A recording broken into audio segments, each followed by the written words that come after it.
ជំរាបសួរពុកម៉ែបងប្អូនវីដេអូមួយនេះខ្ញុំនឹងជម្រាបជូនអំពី GDP នៅក្នុងប្រទេសនៅក្នុងតំបន់អាស៊ានតោះរីករាយសម្រាប់ទៅតទៅនេះ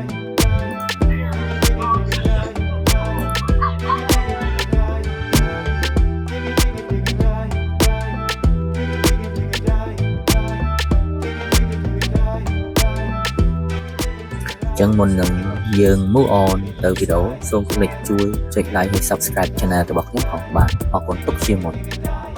តោះ let's go number 10លេខ10គឺប្រទេសឡាវដែលមានសេដ្ឋកិច្ចខ្សោយជាងគេនៅក្នុងតំបន់អាស៊ានយើង GDP ដែលគេព្យាករណ៍សម្រាប់ឆ្នាំ2029របស់ប្រទេសឡាវគឺមានទំហំ 10.8 ពាន់លានដុល្លារហើយ GDP សម្រាប់មនុស្សម្នាក់ហ្នឹងគឺមានចំនួន 1314 ដុល្លារ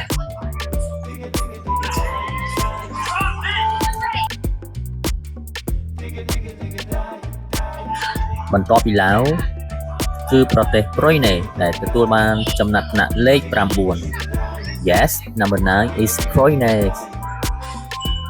Brunei is a smallest country in Asian region ប៉ុន្តែប្រទេសប្រុយណេមាន GDP ធំជាងប្រទេសឡាវគឺព្យាករណ៍សម្រាប់ឆ្នាំ2029នោះគឺ 19.7 ពាន់លានដុល្លារ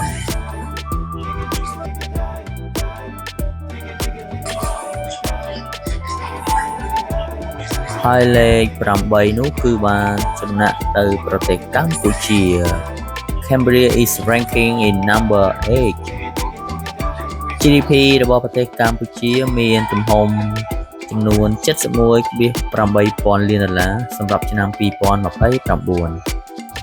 ក៏ត្រូវបានព្យាករណ៍ដែរសម្រាប់ GDP សម្រាប់មនុស្សម្នាក់គឺមានទំហំ $3,974 ដុល្លារនៅឆ្នាំ2029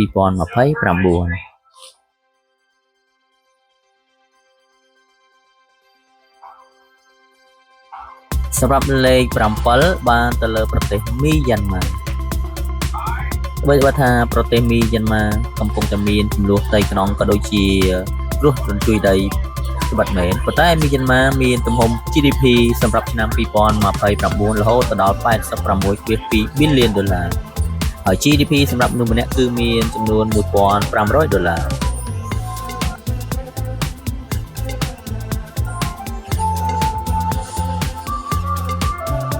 បន្ទាប់ពីមីយ៉ាន់ម៉ា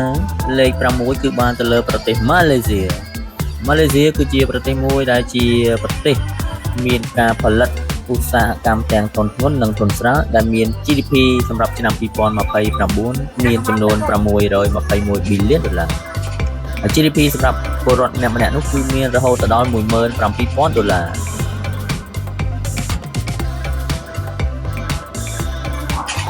ហើយសម្រាប់លេខ 5 នោះគឺបានទៅលើប្រទេសថៃ Thailand is ranking in number 5 GDP របស់ប្រទេសថៃដែលព្យាករណ៍សម្រាប់ឆ្នាំ2029នោះគឺមានចំនួនរហូតដល់ $653 billion ដុល្លារហើយ GDP សម្រាប់ពលរដ្ឋម្នាក់ៗមានចំនួន $9,271 ដុល្លារហើយលេខ 4 គឺបានទៅលើប្រទេសដែលយើងតែងតែទៅទេសចរប្រទេសទូចតែមានទេសចរធំគឺប្រទេសសិង្ហបុរី Singapore is ranking in number 4 GDP សម្រាប់ឆ្នាំ2029មានទំហំរហូតដល់ $671 billion ដុល្លារ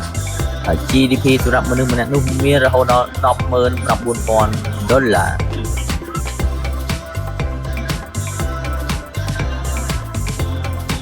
លេខ 3គឺប្រទេសវៀតណាម Vietnam is ranking in number 3 the third largest in GDP in Asian region ហើយ GDP ត្រូវបានគេព្យាករណ៍សម្រាប់ឆ្នាំ2029នោះគឺមានទំហំរហូតដល់ $672 ពាន់លានដុល្លារហើយ GDP សម្រាប់ពលរដ្ឋម្នាក់ៗមានចំនួន $6,425 ដុល្លារ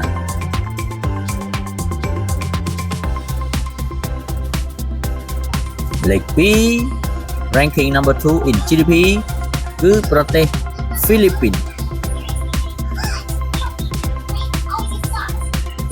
GDP របស់ប្រទេសហ្វីលីពីនត្រូវបានព្យាករណ៍ថា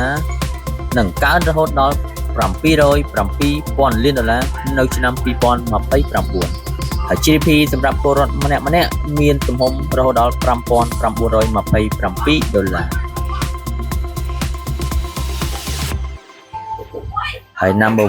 1 គឺมันមានអីដែលពិបាកឆ្ងល់ទេនោះគឺប្រទេសឥណ្ឌូនេស៊ីត្រូវបាន ranking number 1 នៅក្នុងតំបន់អាស៊ានដែលមានសេដ្ឋកិច្ចធំរហូតទៅដល់$2.03 trillion ហើយ GDP សម្រាប់ពលរដ្ឋម្នាក់គឺមានចំនួន$6,883 អូខេបងប្អូនចប់ហើយសម្រាប់ GDP នៅក្នុងតំបន់អាស៊ានយើងសូមបងប្អូនពុកម៉ែជាទីស្រឡាញ់កុំភ្លេចជួយចុច like subscribe channel របស់ខ្ញុំផងសូមអរគុណសូមជម្រាបលា